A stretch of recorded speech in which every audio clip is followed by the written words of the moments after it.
So now we have spanned quite some examples. The only one left for this week is the case of complex eigenvalues. We have seen how even real matrices can have complex eigenvalues. What happens then? Well, let's start with an example. Let's take the matrix 0, 1, minus 1, 0 and look at it as a transformation from R2 to R2. If we take the horizontal vector V1, A transformed it into a vertical vector. If we take the vertical vector V2, A transformed it as the horizontal vector AV2 going backwards. That means that A is a rotation by pi divided by 2.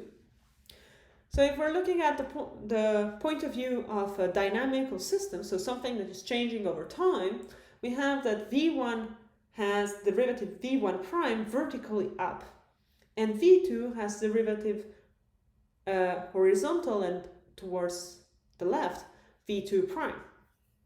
So as a first intuition, we see things rotating. We expect this system to show a rotation.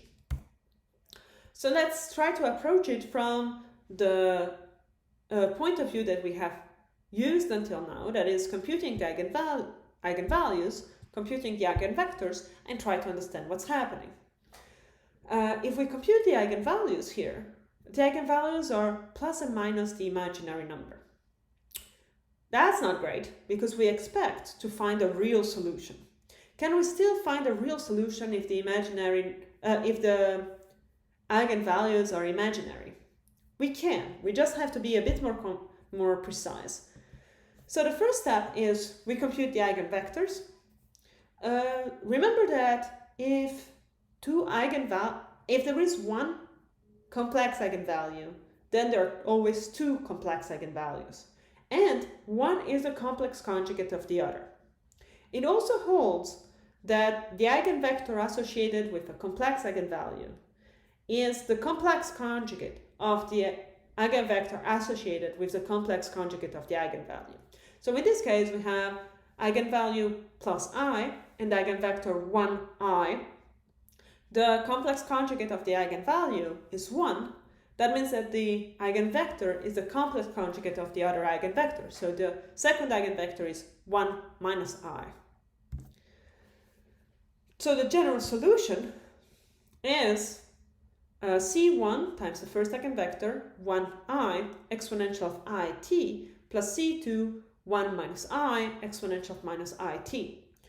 Now, because the two blocks with the exponential and the eigenvector are complex, we're expecting C1 and C2 to be complex. We use the Euler formula to go from exponential of it to cos t plus I sin t, and we write down all the components of our x. So now we're working on different elements, because we have sines and cosines, imaginary numbers all over the place, and we're also working with vectors. So let's simplify a little bit and only look at the first component of our solution. So we still want the solution of our ODE to be real. So if we look at the first component of our solution, we have C1 cos t plus I C1 sin t plus C2 cos t minus imaginary number C2 sin t. If we think of C1 and C2 being complex, so of the form alpha plus I beta, then we have to require that C1 plus C2 is real, and IC1 minus IC2 is also real. This works only if C1 is equal to the complex conjugate of C2. So IC1, well, we can alpha 1 is equal to alpha 2 and beta 1 is equal to minus beta 2. Then we write that x1 is 2 alpha 1 cos t minus 2 beta 1 sin t. We have done something very similar for second order ODEs with complex conjugates solution of the characteristic equation. So very similar steps. Then we apply this newfound relationship between C1 and C2 to the computation of x2, and we find that x2 is also real if we impose C1 to be the complex conjugate of C2. x2 becomes minus 2 beta 1 cos t minus 2 alpha 1 sin t. If we put the two things together and we rename the variables again, the constants that we want, we retrieve that our solution is C1 times cos t minus sin t plus C2 sin t cos t, where C1 and C2 are real now. So each component is a combination of sine and cosine. It's oscillating over time. What it looks like is that everything is tending towards the next quadrant over. So it would look like this. If a point starts, it makes a full circle before getting back to itself. This is called a center solution. That means if you start at the equilibrium, you stay at the equilibrium. If you start next to the equilibrium, you stay next to the equilibrium. So the equilibrium is neither stable nor unstable because things are not moving towards it nor away from it. They're just staying put in the neighborhood. Let's look at another example. This is a new matrix, new ODE system. X prime equals minus 2, 1, minus 3, minus 2 times x. If we do the computations, we find that the eigenvalues are minus 2 plus or minus square root of 3 times I, the imaginary number, and the eigenvectors are 1 plus or minus square root of 3 times I. So if we write the general solution, what we have are exponentials of minus 2 times t, but also exponentials of plus and minus square root of 3 times it. The square root of 3 it gives the rotation in the system. So let's do something, let's be careful because beforehand we only had the rotation. Now we also have a term that is exponential of minus 2t that is not a rotation. But it's a term that is on both sides, so we can pick it and put it in front.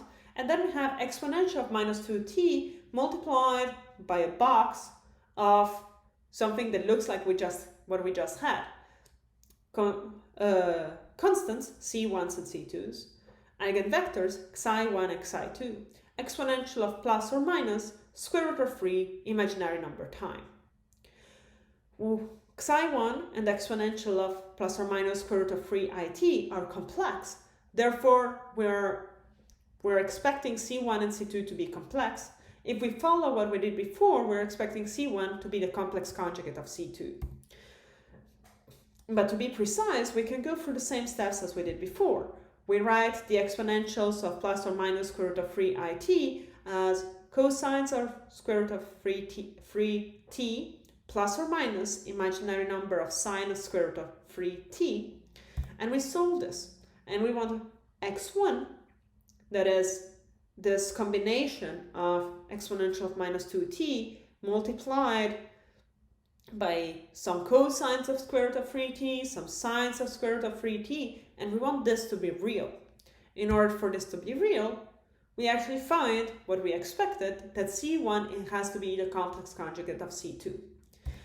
If we apply that, we check for the x2 as well, and the major difference that we had before is that if we are comparing c1 and c2 in this x1 and x2 in this pages of formulas, and I went very fast, but I'd like you to double check what I have done to keep track of what is happening, is that in x2 you have an awful lot more square root of 3 than you have in x1.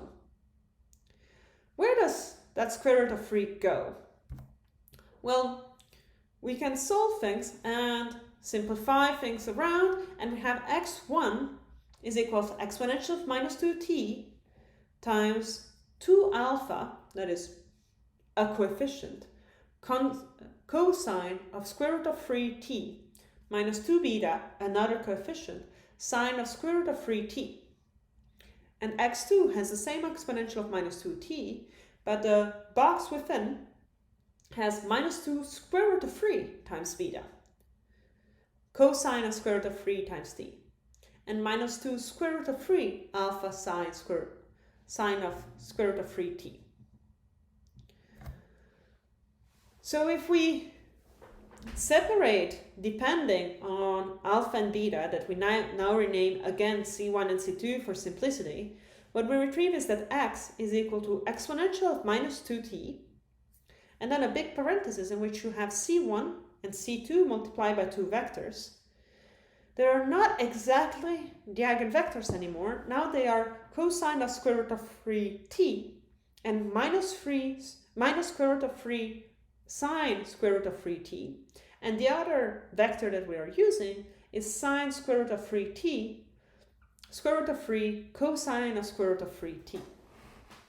Why is this important? Well, what you notice is that other than the fact that the time is multiplied by square root of 3, the second level, with respect to what we had before, the second component of x, both elements in the two not eigenvectors, but in the two vectors linearly independent solutions, are multiplied by square root of 3. What does that mean? It means that x1 oscillates less than x2, because x1 oscillates when cosine of square root of 3t and sine of square root of 3t oscillate. They oscillate between minus 1 and 1.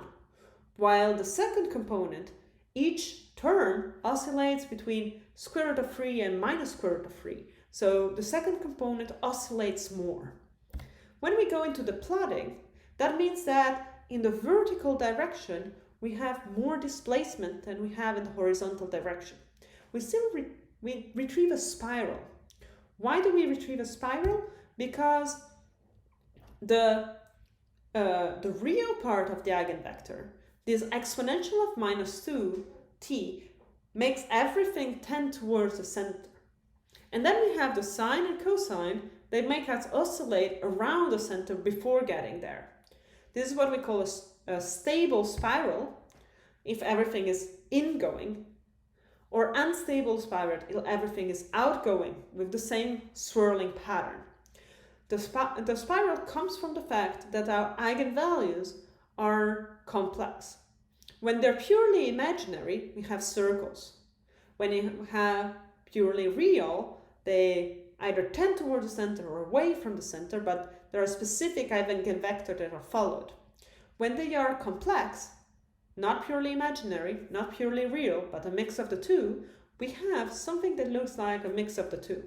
We have the real part deciding if we're crunching towards the equilibrium or exploding away from the equilibrium, and the imaginary part adding a rotation.